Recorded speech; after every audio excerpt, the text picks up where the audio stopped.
Hayoning gapini eshitgan Amin qappaygan qornini qimirlatib xoxolab kuldi. Ha ha ha ha, sen nazarda tutgan sehr tamoman boshqa narsa. Nimani nazarda tutyapsiz unda? Bilishing shart emas. Men bilan sodir bo'lgan holatning sirini bilishim shart. Amin tinchlanishni boshlagan Hayoga sinchiklab qaradi. Senga yoqdimi? Maza qildingmi? Hayo inhikor ohangda. Nimadan maza qilaman? Amin Hayo biroz oldin tushirib yuborgan kitobchani olish uchun engashdi. So'z o'yini qilishda davom etamizmi? Hayo, sen endi oldingi qizcha emassan. Eng kamida aqling oldingidek emas. Ehtimol jisming 12 yoshdadir, lekin o'sha kitob senga oddiy savolga javob berish uchun yetarli bo'ladigan bir necha yillik hayotiy tajriba va bilimni taqdim qilganini yaxshi bilaman. Hayo qarama-qarshi tarafdagi divanga borib o'tirdi-da, parishon xotir yerga qarab qoldi. Men o'sha kitobning ichida bir necha yillarimni o'tkazdim. Turmushga chiqdim, sevdim, oshiq bo'ldim, yig'ladim, kuldim. Farzandli bo'ldim, erishdim, boy berdim. Yillarni qamrab olgan butun boshli hayot. Boshqa kitoblarga tayyor bo'lishing uchun atayin o'sha kitobni tanlagandim. Hayo boshini ko'targan holda Aminga hayratlanib qaradi. Boshqa kitoblar? Meni yana o'sha kitoblardan birini o'qib, unda yillarimni, sog'lom fikrlashimni yo'qotishga yo'l qo'yadi deb o'ylaysizmi? Uni o'qib nima yo'qotding? Nima demoqchisiz? Savolim quyoshdan-da, tul zulmatidagi to'lin oydan-da ravshan. Hayo qo'lini ko'ksiga qo'yib hasrat bilan dedi. Barcha narsani yo'qotdim. Ko'z ochib yumguncha butun boshli hayotimni yo'qotdim. Bu alamli emasmi axir? Ha, shunday. Lekin uning boshqa yorqin tomonini ko'rmayapsan. Hayo yig'lab yubordi. Suyganlaringni yo'qotishning yorqin tarafi bo'lmaydi. Amin qo'lidagi kitobchani Hayoga uzatdi. U hayotni faqat boshqasini yashash orqali esdan chiqarishing mumkin. Hayo dahshatga tushgan holda o'rnidan sapchib turdi va qo'lini rad etgancha silkitdi. Yo'q, unaqangi beshafqat tajribani yana bir bor sinovdan o'tkazishni istamayman. Amin qo'lidagi kitobni uzatishda davom etdi. Hali bu kitobni yaxshi ko'rib qolasan. Hayo shubha va xavotir aralash Aminning qo'lidagi kitobchaga razm soldi-yu, lekin hech narsa demadi. Amin qo'lidagi kitobchani aylantirdi. Menga ishonaver, u senga juda yoqadi. Butun diqqatini Aminning qo'lidagi kitobga qaratgan Hayoning peshonasidan ter oqa boshladi. Bu safar qancha vaqtga g'oyib bo'laman? Amin tabassum bilan Hayoga tikildi. Bu o'zingga bog'liq. Hayo ko'zlarini Aminga qadab keskin ohangda so'radi. Qanchaga yo'q bo'laman dedim. Tashqaridan Halimaning ovozi eshitildi. Hayo xonim, shu yerdamisiz? Hayo Aminning qo'ldagi kitobga qaradi va uni shartta ochdi. Kitob ochilishi bilan undan yorqin shu'la chiqib, Hayoni qamrab oldi. Ko'zlarini qamashtirgan nur tarqagach, Hayo chayqalayotganini sezdi. Bu kuchli shamol ta'sirida bo'layotganini his qilardi. Tebranish tufayli qarshisidagi narsalar ham yashil ko'rinayotgandi. Lekin unga yaqin joyda qandaydir suhbat eshitilib turar, ammo ularning nima deyayotgani to'liq anglab bo'lmasdi. Kutilmaganda Hayo, shamol bugun chiroyli ko'rinishimni buzishga rosa bel bog'lagan ko'rinadi, degan ayollarga xos ovozni eshitdi. Ketidan boshqa ayol unga javob qaytardi. Shamolni ayblama, xunukligingning boshqa sabablari bor. Birinchi ayol g'azab bilan masxaromuz ohangda unga javob qaytardi. Har holda iforim nam tortgan yerning hidiga o'xshamaydi. Suhbatga boshqa bir hayqirgan ovoz qo'shildi. Ikkovingiz ham tortishni bas qiling. Shamol tinay deb qoldi. Hayoning tanasi chayqalishdan to'xtay boshladi. U o'zida kuchli bosh aylanishni his qilayotgan bo'lsa ham, atrofdagi narsalarni tiniqroq ko'ra boshlagandi. Hayo yanada aniq ko'rish uchun ko'zlarini ishqalamoqchi bo'lib, qo'llarini ko'tardi. Lekin yam-yashil barglar ko'zlarini berkitayotganini ko'rdi-yu, qattiq baqirgancha uzoqroqqa qochmoqchi bo'ldi. Ammo oyoqlari qimirlamasdan yerda mustahkam turaverdi. Hayo hayron bo'lgancha pastga qaraganida oldingi tanasi yo'q ekanini, uning o'rnida tuproqqa qadalgan yam-yashil uzun poya turganini ko'rdi. Hayo tezlik bilan boshini ko'tarib, kuchli xavotir aralash hayajon bilan atrofni ko'zdan kechira boshladi. Qarasa, qarshisida ulkan pushtigul turibdi. U hayron bo'lgancha Hayodan so'radi: "Senga nima bo'ldi, Nargiz?" Hayo o'ziga yaqin turgan katta gulni ko'rishi bilan unga qarab qichqirdi. Qochishga urinib bor kuchi bilan qimirlay boshladi. Lekin Hayoning urinishlari besamar ketdi. Pushtigul esa uni taajjublangancha kuzatib turaverdi. Bir payt uning yonida boshqa bir oq mitti gulbarglari bo'lgan o'simlik bo'y cho'zib so'radi: "Piyozgul, Nargizga nima bo'ldi?" Piyozgul sariq nargiz shaklidagi Hayoga taajjublangancha tikilib turdi. "Bilmadim, Yasmin, u hali ham bizni silkitib tashlagan kuchli shamol ta'siridan chiqmagan shekilli." Ularga muqobil tarafdan, biroz uzoqroqdan qip-qizil gul bo'y cho'zib uf tortgancha gap boshladi. "Unga nima bo'ldi? Nega o'zini bunaqa ahmoqona tutmoqda?" Piyozgul qizil gulni mensimasdan masxara qildi. "Atirgul, o'g'itingni yeyishda davom et, oraga suqilma." Atirgulning yonida turgan oq gul xavotirlangancha Yasmindan so'radi: "Nargizga nima bo'ldi? Nega bunaqa qaltirayapti?" Hayoga xavotir bilan qarab turgan Yasmin javob qaytardi: "Unga nima bo'lganini bilmayman. Arabgul, shamol to'xtagandan beri shu ahvolda." Gullar orasidagi suhbatni tinglab turgan Hayo birozdan so'ng o'zi ochgan kitobchaning voqealari ichida yashayotganini anglab yetdi. Hayo bu safar barcha narsani to'liq yoddan chiqarmagan edi. U o'z ismini va kitobchani unga Amin berganini eslardi. Lekin Aminning yoki o'zi tanigan boshqa odamlarning ismini eslay olmadi. Ammo Hayo birinchi kitobdagi Arandas bilan o'tgan hayotini aniq-tiniq eslayotgandan hayratga tushdi. Darhaqiqat,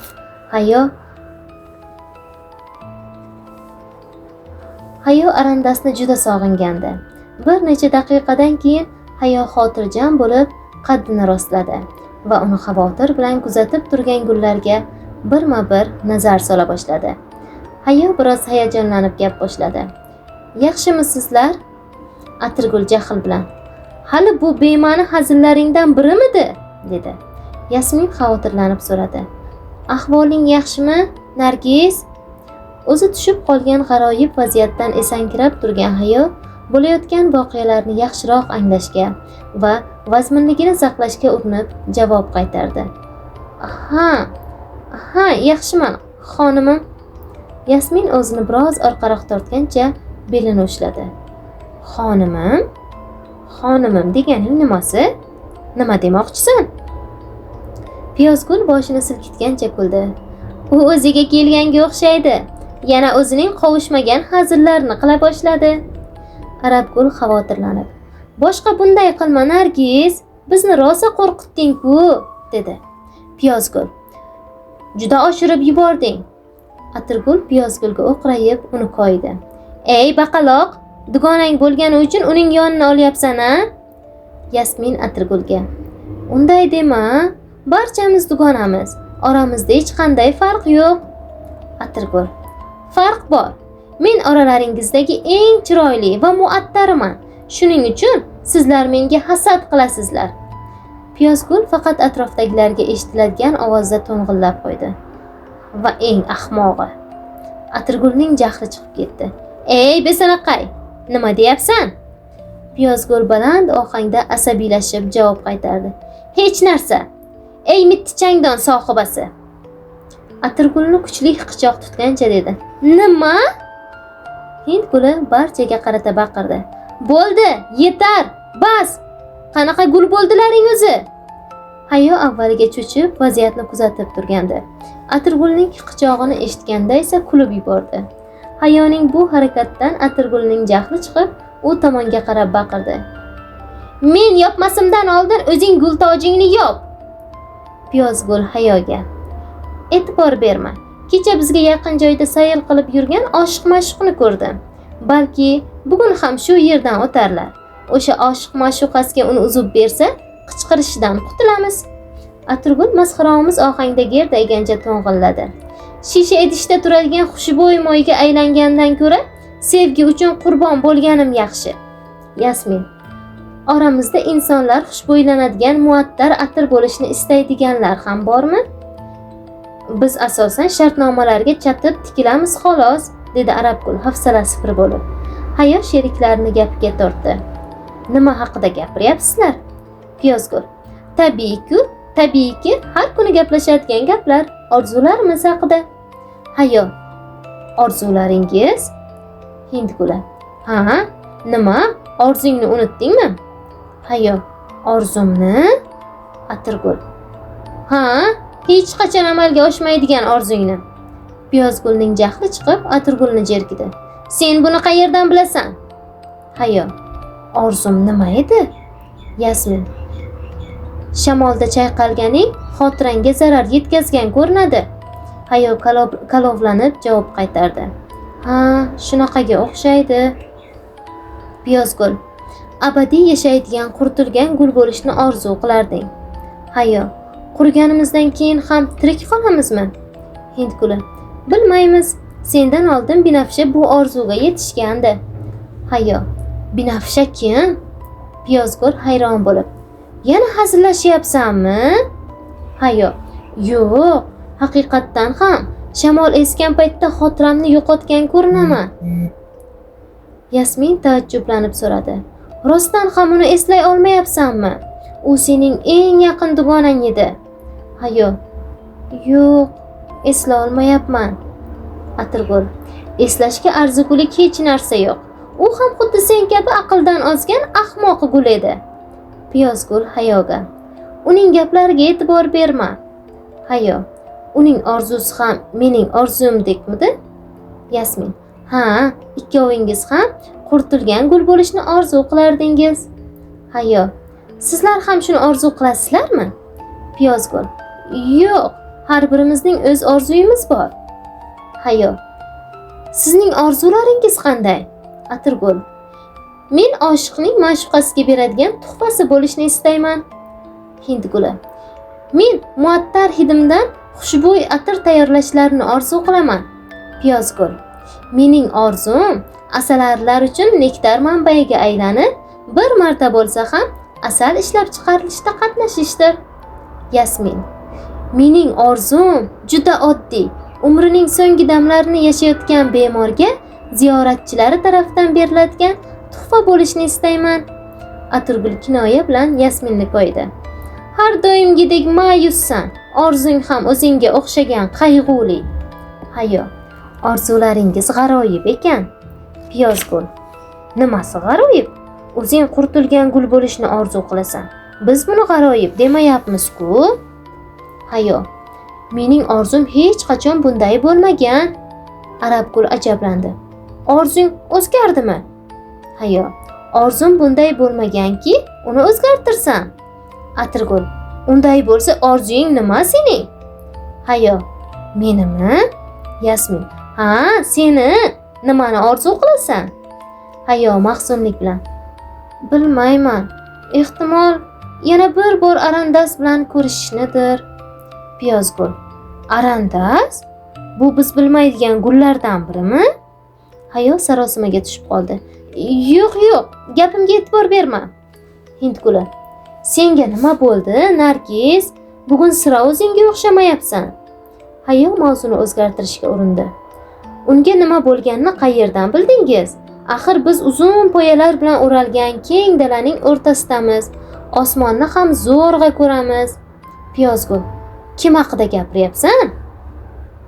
Hayo: dugonam Binafsha haqida.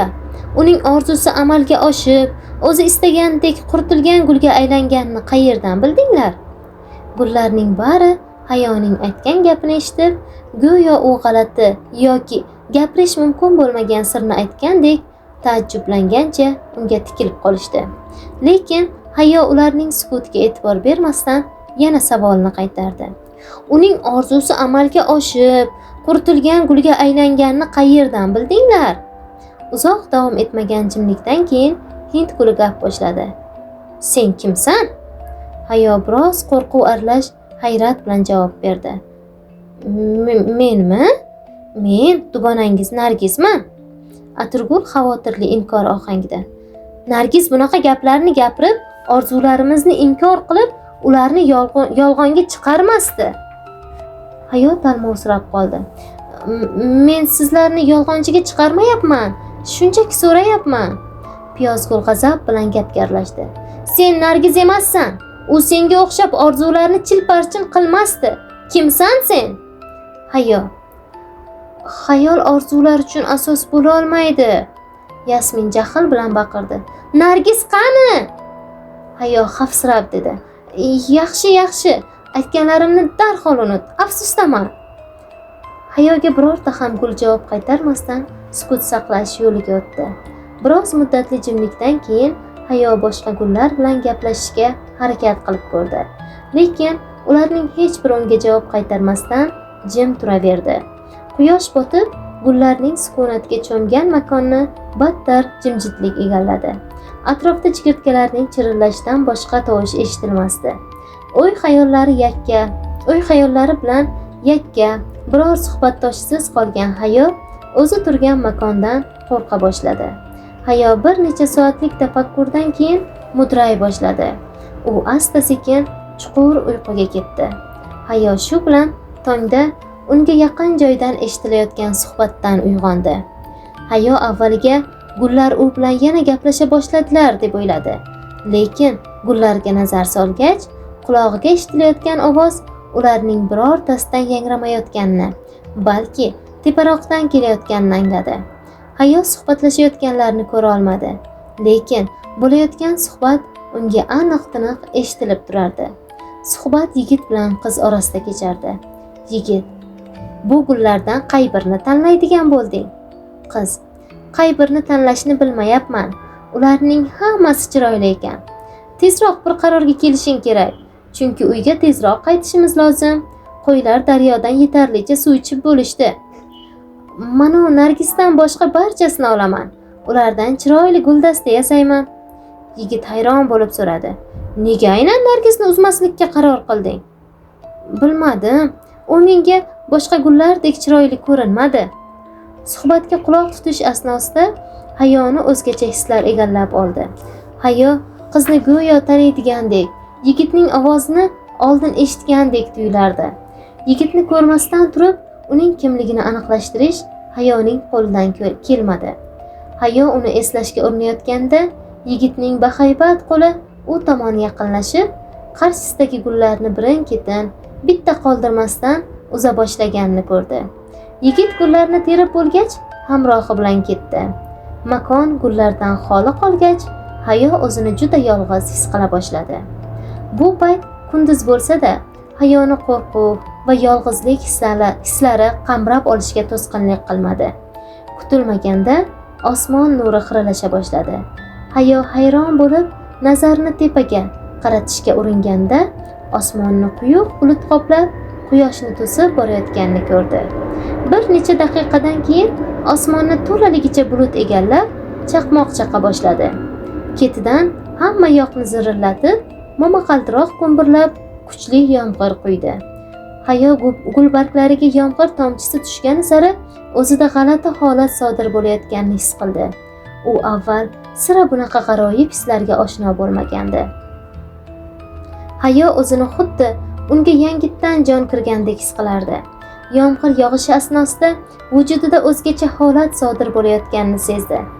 Hayo endi yerga birikib turmayotganini, endi yon atrofdagi o't o'lanlardan yanada balandroq ko'tarilishi mumkinligini his qilayotgandi. Biroz urinishlardan keyin Hayo yam-yashil tekislikdan yanada balandroq ko'tarila boshladi. Hayo Nargisni, ya'ni Nargiz shaklidagi tanasini ancha pastda qolganini ko'rdi. Hayo osmon markaziga yetganida tanasi o'ziga ko'rinmayotganini payqadi. Lekin shunday bo'lsa ham atrofdagi narsalarni tiniq ko'rar, go'yo ruhi chiqib istagan joyini erkin kezishni boshlagandek edi. Hayo ro'parasiga yengil ishora qilish orqali oldinga ko'z qo'zg'aldi va xuddi osmonda qanot yozib uchayotgan qushdek parvoz qila boshladi. Yengil parvozdan keyin Hayo pastda qo'ylar podasini va uning ortidan ketayotgan qiz va yigitni ko'rdi. Hayo ularga yaqin kelmoqchi bo'lib pastlaganida qizning qo'lida boyagi gullarni ko'rdi. Hayo parvoz qilgancha yuzi yaxshi ko'rinmayotgan qiz tomon pastlashda davom etdi. Hayoning maqsadi qizning qo'lidagi gullarga yetib olish edi. Hayo ularga endi yetdim deganda birdan yomg'ir tinib qoldi. Hayo shu on uyg'onib ketdi. Tush ko'rganini va joyidan siljimaganini angladi. Shudring tomchilari uning gulbarglaridan tomib turar, quyosh nurlari esa unga xushomad qilardi. Bu onlarda Hayo sog'lom fikrlashga to'sqinlik qilayotgan qarama-qarshi tuyg'ularni his qilayotgandi. U g'alati euforiya holatda edi. Bu holat uning oldingi hayotiga tegishli xotiralarni o'chirib yuborgandi. Hayo shu alfozda bir necha kunni sukut bilan, shamolning tegajoqligi-yu ayrim qushlarning ora-sira qitiqlashlari bilan o'tkazdi. Hayoning hayoti juda sokin o'tar. Bu sokinlik uni oldin sira tuymagan ruhiy xotirjamlikka yetkazgandi. Hayo bir maromdagi hayotidan malollanish yoki bezovtalikni his qila olmas. Qaytaga juda baxtiyor edi. Hayot go'zalligini tunlarning birida Hayoni uyqusidan uyg'otib yuborgan poyasdagi og'riq to'xtatdi. Kuchli og'riqdan uyg'ongan Hayo o'zini yerdan ko'tarilgan holda uni mahzun yuz bilan kuzatib turgan yigitning qarshisida turgan holda ko'rdi. Hayo uni g'amli nigoh bilan kuzatib turgan yigitning yuzini ko'rganda jismida his qilib turgan kuchli og'riq yo'qolib, o'rnini boshqa og'riq egalladi. Unga mahzun qarab turgan yigit Arandas edi. Arandas Hayo uni birinchi marotaba uchratgan yoshda edi. Hayo u bilan gaplashishga urindi, lekin so'zlari Arandasga eshitilmasdi. Hayo sog'inch bilan to'lib toshgan sasini Arandasga eshittirishga urindi, lekin afsuski bu urinishlarning bari besamar ketdi. Bir qo'lda Hayoni tutib turgan Arandas esa ikkinchi qo'lini ko'tarib, "Sevadi" deb uning gulbargini uza boshladi. Hayo gulbargi uzilgan paytda og'riq alamdan chinqirab yubordi. U o'zini xuddi bir qo'li uzilib tushgandek his qilgandi. Arandas yana bir bor qo'lini cho'zib Hayoning boshqa gulbargini uzdi. Sevmaydi. Hayo tanasida chidab bo'lmaydigan og'riqni his qilar, qichqirgancha Arandasga qilayotgan ishdan to'xtatishini yolvorib so'rardi. Lekin Arandas qolgan gulbarglarni uzishda davom etar. Har uzganida "Sevadi", "Sevmaydi" deb qaytarardi. Arandas oxirgi gulbargni tabassum bilan "Sevadi" deb uzdi. Nargisning qolgan qismini yerga uloqtirib yubordi va kelgan joyiga qaytib ketdi. Hayo yerda bukchaygancha og'riqdan ingrardi.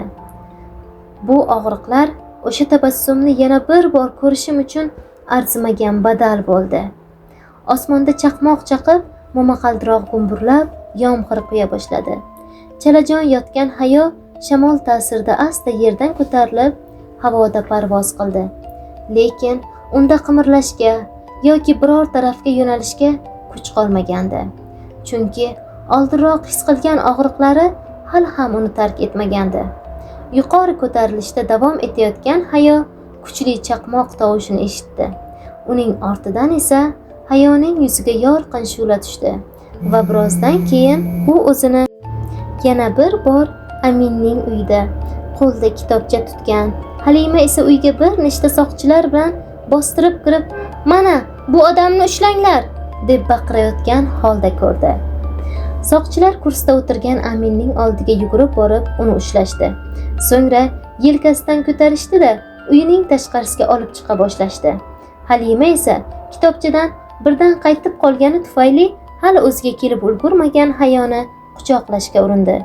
Lekin Hayo Aminni kamsitilgan holda olib ketilayotganini ko'rishi bilan tezda o'ziga kelib Halimani chetga itardi va Aminni tezda qo'yib yuborishlarini aytib soqchilarga baqirdi. Halima dong qotgancha, "Nima qilyapsiz, xonim? Bu odam jinoyatchi, qilmishlari uchun javob berishi kerak", dedi. Hayo norozi ohangda, qanaqa jinoyat qilibdi, dedi. Halima Hayoning o'zini tutishidan hayratga tushdi. Haligi Hayo enagasiga e'tibor bermasdan yurishdan to'xtagan, lekin hali ham Aminning qo'lidan mahkam ushlab turgan soqchilarga g'azabini sochdi. Uni qo'yib yuboringlar, ahmoqlar! Soqchilar tezlik bilan Hayoning buyrug'ini bajarib, Aminni qo'yib yuborishdi. Amin xo'mraygancha bilaklarini qoqib kursi tarafga yura boshladi va Hayoning oldidan o'tayotganda faqat unga eshitiladigan past ovozda dedi: "Uyimni bo'shatib qo'yarsizlar balki?" Jahli chiqib turgan Hayo mahzun javob qaytardi: "Afsusdaman." Haligi kursiga o'tirayotgan Amin Hayoning gapini bo'ldi. "Uzr so'ragin demadim. Uyimga bostirib kelgan odamlaring bilan tezroq xonadonimni bo'shatib qo'ysalaring bo'ldi." Hayo hijolat bo'lgandan boshini silkitdi. "Xo'p bo'ladi, janob Amin." Hayo g'azab to'la qarashlarni qo'rqqanidan pisib turgan Halimaga yo'naltirib, soqchilarga "Qani ketdik, uyga qaytamiz", deb o'sha tomonga yurdi. Hayodan boshqa hamma tashqariga chiqdi. Hayo esa Aminning undan jahli chiqmayotganiga ishonch hosil qilmasdan bu yerdan ketishni istamayotgandi. Shuning uchun Aminning qarshisida xavotir bilan barmoqlarini bir-biriga chalishtirib, hech bir so'z aytmasdan unga qarab turaverdi. Bu vaqt Amin go'yo bo'lgan voqeadan karaxtday yerga tikilib o'tirardi. Amin bir necha soniyalik sukutdan keyin gap boshladi. "Xato qildim." Hayo xavotirlanib so'radi. "Qanaqa xato?" Amin nigohini Hayoga qaratdi.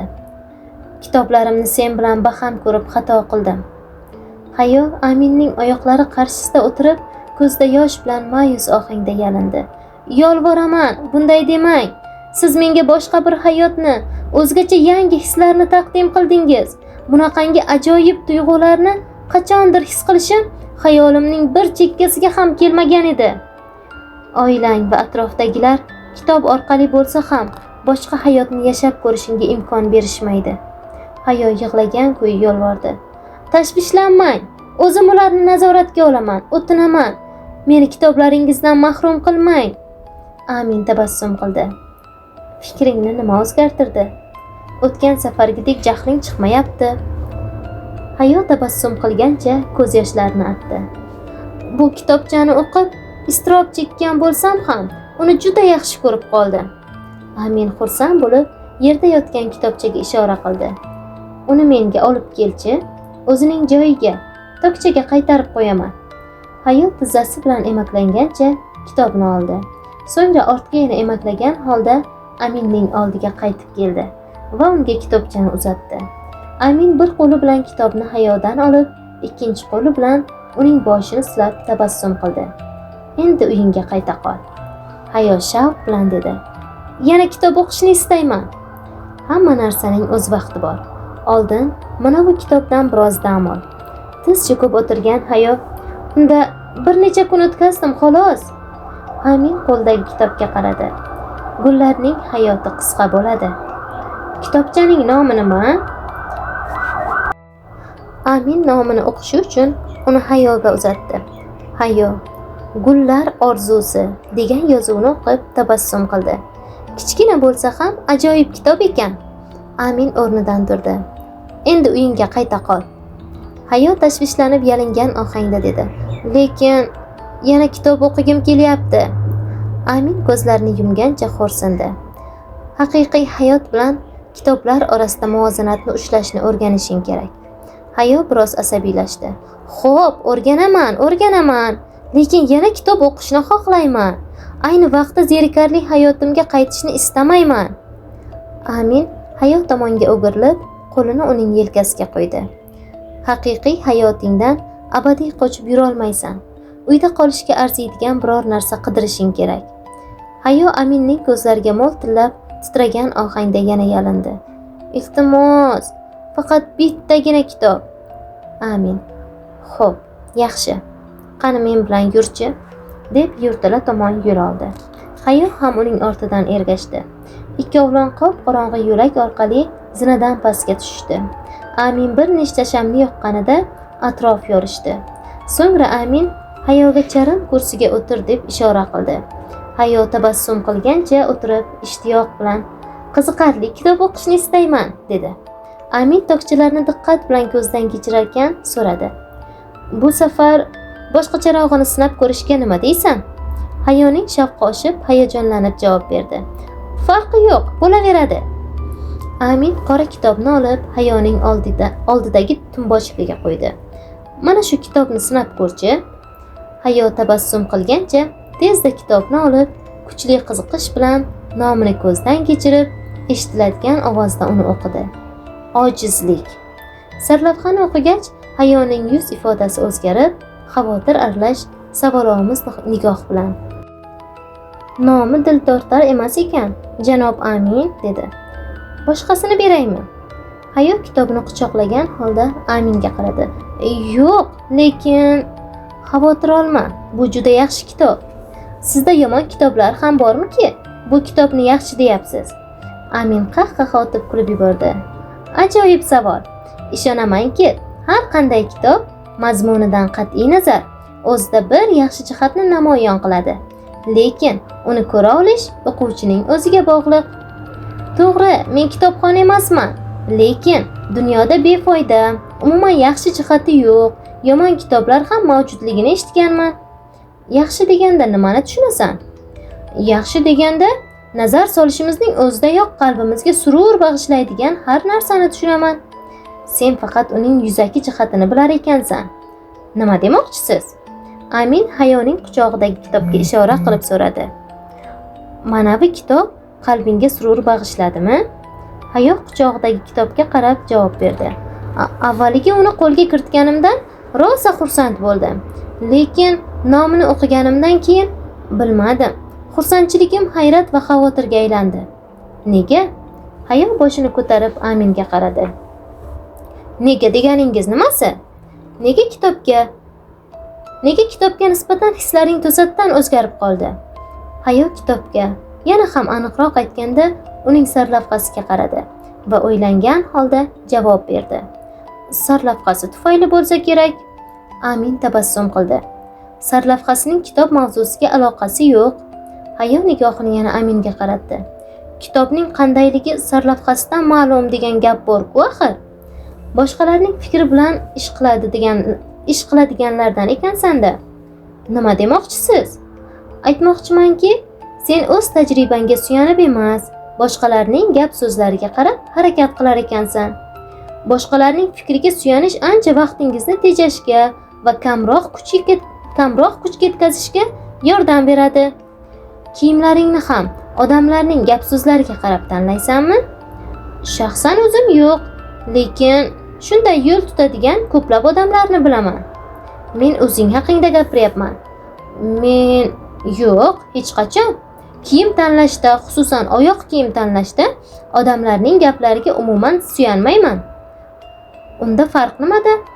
Nega kitoblar borasida odamlarning fikriga suyanyapsan-u, kiyimlarda yo'q?